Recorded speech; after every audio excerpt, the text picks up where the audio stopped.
Hi everyone, thank you so much for joining us for today's episode of BioWiz podcast, Meet the Weezard. I am Elizabeth and I am happy to be here today with Laura Marciano, CEO of ELI Innovation. Hi Laura, how are you? Hi, I'm very fine, thank you. I'm happy to be here with you today. Thank you for being here. So, I would like to start by asking you what I'm asking all our guests here. Could you tell us a bit more about your journey and what led you to where you are today? Of course, my husband and I, we are both engineers. We work for more than 10 years in aeronautic industry and software companies. We have 5 children, and one of them have cerebral palsy. That means that he has a motor handicap, and almost every routine of his life is very difficult for him. We search a lot of equipment to his life and our lives to enable him to be more independent. And what we found on the market was not suitable for him, for his handicap. So because we are engineer, we began to design and to develop for him products. And his therapist and other parents ask for the same equipment because they help them also. So we thought it may be a good idea to make real products and to make them available for other people to ease their life.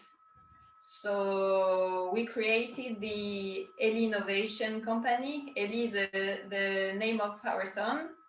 And we created about 5 years ago.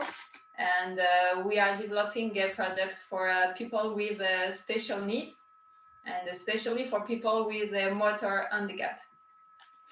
Wow, that's a strong story to put in use all your knowledge to help your son and starting from it a business. That's a very interesting move.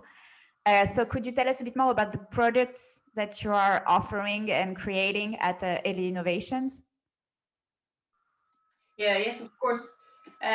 Our main goal is to enable inclusion of people in society, of people with special needs, because we don't see any reason why they should be on the side.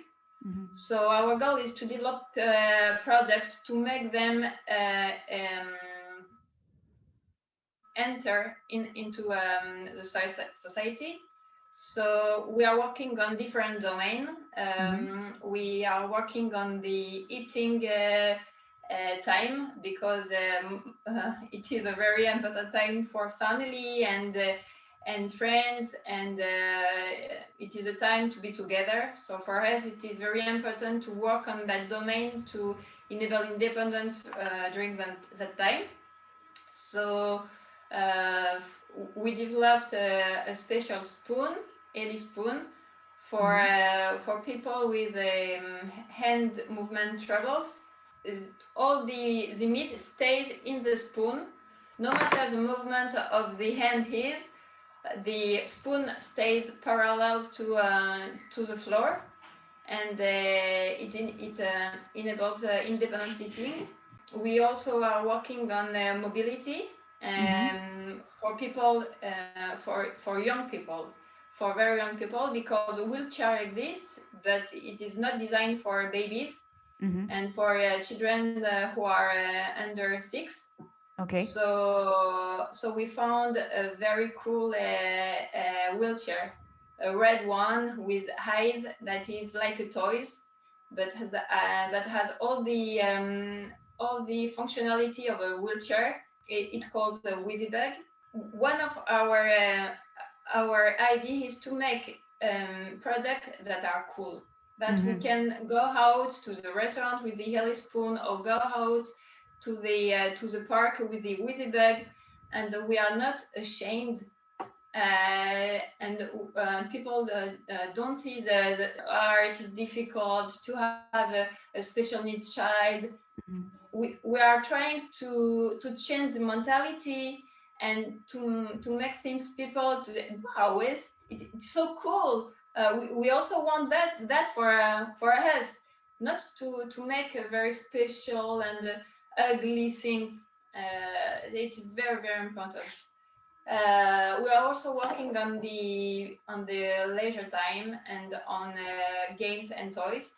We Okay. are doing a workshop for parents and therapists to learn them how to adapt regular toys and regular games, and because there are on the market special toys and games, but they are very expensive.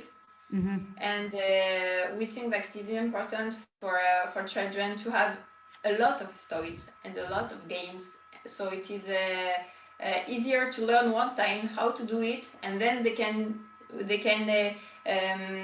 take every toys and make it available for their child or for their students. That's great. That's really impressive. Congrats. It's really amazing. I don't know it. I think that it's always very exciting to meet entrepreneurs and the CEOs of business that are really looking out for doing good and raising awareness. And that for sure comes with a lot of challenges. For example, I'm thinking market analysis, because on one hand, you are a company, so you need to analyze your market, the demand on your market. But on the other hand, you want to do good and to raise awareness on a more global level. As you said, you want to be cool and to have people look at your products and say, that's so amazing. I don't see here something different. I see here something amazing. So how do you make that adjustment, and what kind of challenges do you meet along the way? There are a lot of challenges. I think there are two main challenges for our world. First of all is to make usable products. Because we are talking about customers that have really special needs, and every customer has his special needs. So you want to do a product that can be usable for that customer, that user, but you also want that it would be usable for another. And the other one has other hand movements. So the challenge is to find the good balance between doing a product that can be used by more than one person, but on the other hand, that can be used for the same kind of handicap.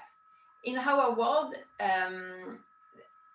the most product has been developed to be useful for many people, and the result is that at the end of the process, the product doesn't fit to the need and cannot be used by people with special needs. Yes. So we always think, okay, we can improve the product to be more suitable for more people, but we will lose the main target, and we will lose the fact that we want to help people and not just to make product that can be sold to many people. I think that challenge is very specific in our world, and it is a very, very good, very difficult challenge, always to balance between the two sides. And the other challenge is pricing, because we are talking about high cost of development. Yes. And clinic tests, and we are sending a lot of prototypes to get feedback, especially because we really want to make products that be useful, not just to make product to make product. So the cost of the development is very high, and we need to make product affordable, because if you are doing very expensive products that will be sold by people just that have their money, you didn't do anything. So Yeah. it is also a big challenge.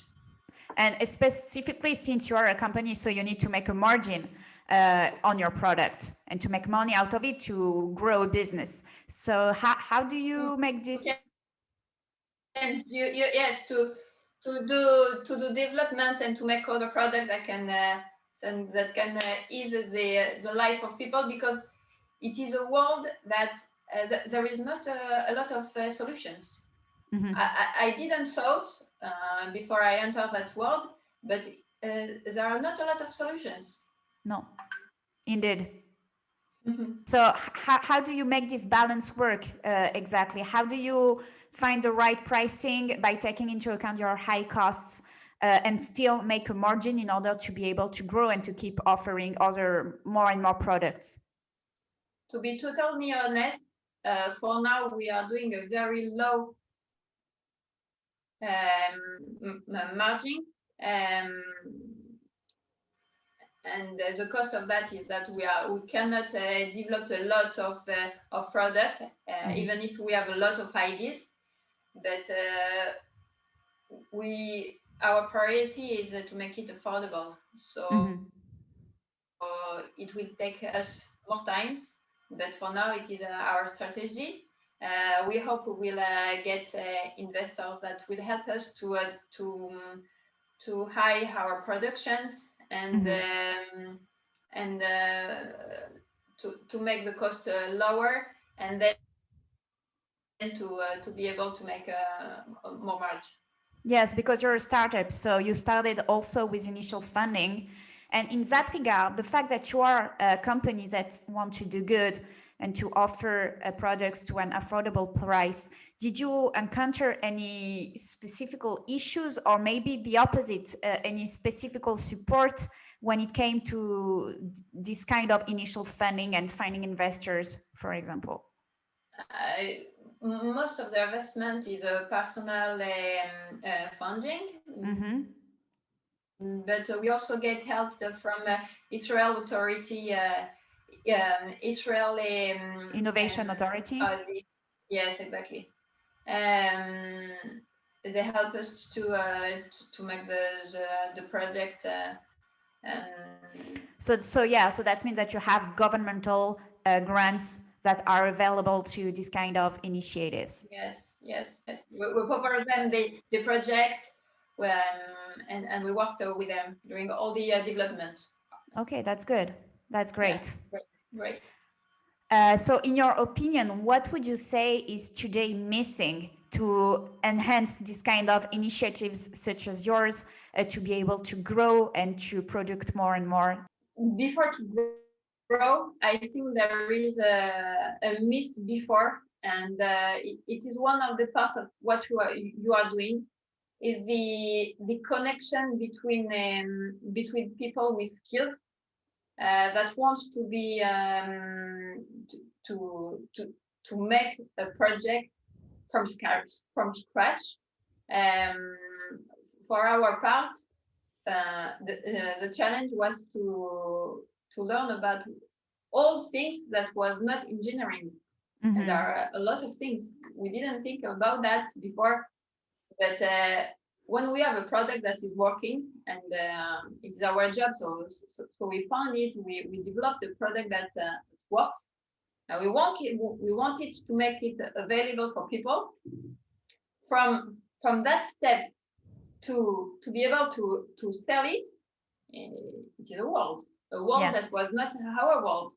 So we didn't have enough money to employ people. I know that there are a lot of people that would be able to not to help us, but work with us on that. But we didn't have the money for that. So we asked on Facebook, on LinkedIn, for friends that can help us. What is FDA? What is the patent? What is the cost of that? How we can do communication?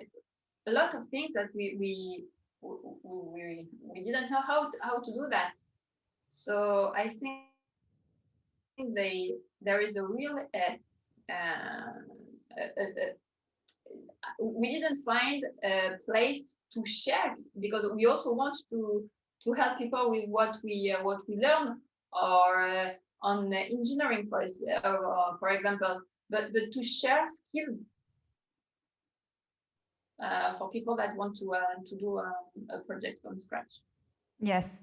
Yes, once you enter the life of life sciences, it becomes crucial to have experts from all kinds of industries and fields that can help you from taking an idea from scratch and actually selling it, especially when you have FDA and patents in stake. Yes. Thank you so much, Laura, for being here with us, for sharing your story with us. We wish you the best of luck, and you are welcome at any time to tell us how things are going at ELI Innovation. Thank you very much.